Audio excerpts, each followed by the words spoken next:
Napatay sa shootout ang dalawang miyembro umano ng isang kidnap for ransom group sa Picong, Lanao del Sur.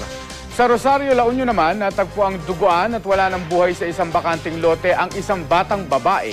Makibalita tayo kay Jasmine Gabriel ng GMA News. Sa bakanting loting ito sa Rosario, La Union, natagpuan ng duguang bangkay ng isang batang babaeng 9 na taong gulang. Kwento ng ina ng biktima, Sabado ng umaga na magpaalam ang kanyang anak para manguha ng prutas sa bakanting lote malapit sa kanilang bahay.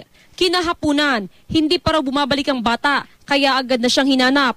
Hanggang sa matagpuan siyang wala ng buhay at nakatago sa mga kawayan at mga bato. Sa ngayon, wala pang resultang pagsusuring ginawa sa bangkay at patuloy pang iniimbestigahan ang kaso.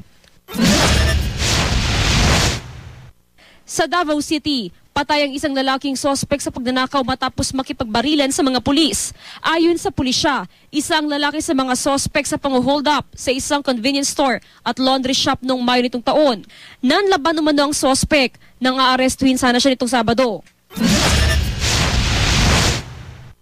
Patay rin ang dalawang hinihinalang miyembro ng isang kidnap for ransom group sa isang shootout sa Picong, Lanao del Sur. Ayon sa mga pulis, pinuntahan nila ang mga sospek sa kanilang safe house para maghain sana ng warrant of arrest. Pero habang naglalakad daw sila papunta sa lugar, pinaputukan sila ng mga hinihinalang miyembro ng grupo kaya napilitan silang gumanti. Napatay ang dalawang sospek habang nakatakas ang iba pa. Jasmine Gabriel, Nagbabalita, Pilipinas.